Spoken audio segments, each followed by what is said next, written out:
교회 안에서 성도들이 오가는 말들 중에서 서로 위하여 기도한다는 말만큼 우리가 많이 주고받는 말도 드물 것입니다. 너무 흔하다 보니 이게 그저 형식적인 인사말 정도로 취급되는 현실이 안타깝기는 하지만 성도들의 교제의 핵심은 서로를 위해 기도하는 데 있습니다.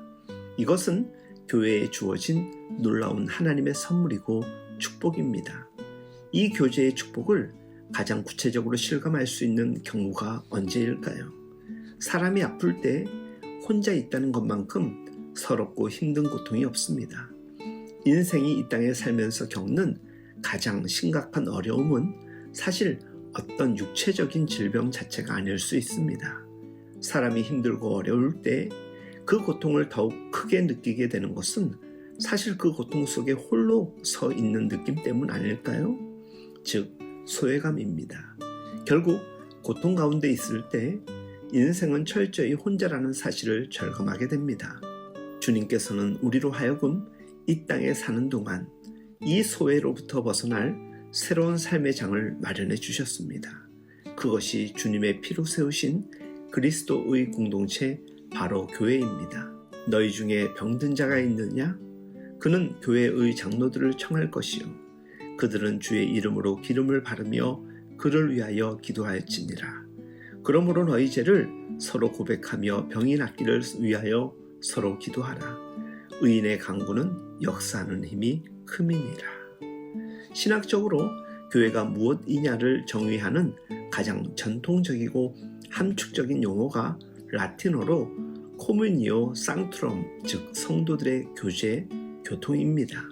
한마디로 교회를 특정짓는 가장 핵심적인 요소가 교제라는 것입니다. 물론 이 교제는 세상에서 경험하는 교제와는 근본적으로 다른 그 무엇입니다. 성령 안에서 하나로 이어지는 신령한 교통입니다. 그런데 오늘날 교회의 교제가 너무도 세속적 수준으로 하락하고 있습니다.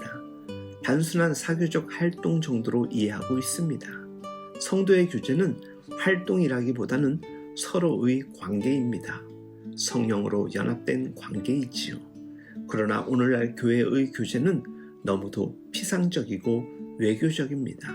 그저 개인의 사생활을 침해하지 않는 교양 있는 인사와 객관적인 문제에 대한 대화들, 그리고 고작해야 식사를 같이 하는 정도로 만족합니다. 그나마도 사회에서는 가지기 어려운 화기애애한 분위기이기 때문에 그것이 교회에서 누리는 행복이라고들 이야기합니다. 그러나 왠지 우리의 가슴은 아직도 채워지지 않는 깊은 공허가 있습니다. 결국은 그것이 우리를 지치게 만들고 교회의 교제도 더 이상 붙들 수 없는 무력감에 빠지게 합니다. 서로의 바쁜 생활에 피해를 주는 일을 삼가는 것이 교양이라는 생각하는 것은 세속의 인격이고 가치관입니다. 우리는 서로의 삶에 보다 깊숙이 관계하는 사람들이어야 함을 성경이 가르치고 있습니다. 기꺼이 그것을 감당하는 것이 성도의 교제이고 임무입니다. 사람이 얼마나 연약하고 깨어지기 쉬운 존재인지 모릅니다. 질그릇과 같다고 말하지 않습니까? 우리는 자신을 과신하지 말아야 합니다. 아무도 형제 자매의 도움이 필요 없을 만큼 강한 사람은 없습니다. 그래서 주님이 우리를 서로 결합하게 하셨습니다. 형제가 연합하여 동거함이 어찌 그리 선하고 아름다운가. 이것만큼 주님 앞에 선하고 아름다운 광경이 이 지상에 없습니다. 그것이 우리 피차에 그리스도의 영광스러운 몸을 세워가는 길입니다.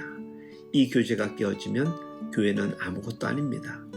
주 안에서 사랑하는 여러분, 성도의 연합이 진실로 서로의 믿음에 합력되는 영적 관계가 되길, 그래서 성도의 교제가 주는 능력을 날마다 경험하고 간증할 수 있기를 예수님 이름으로 축복하며 응원합니다.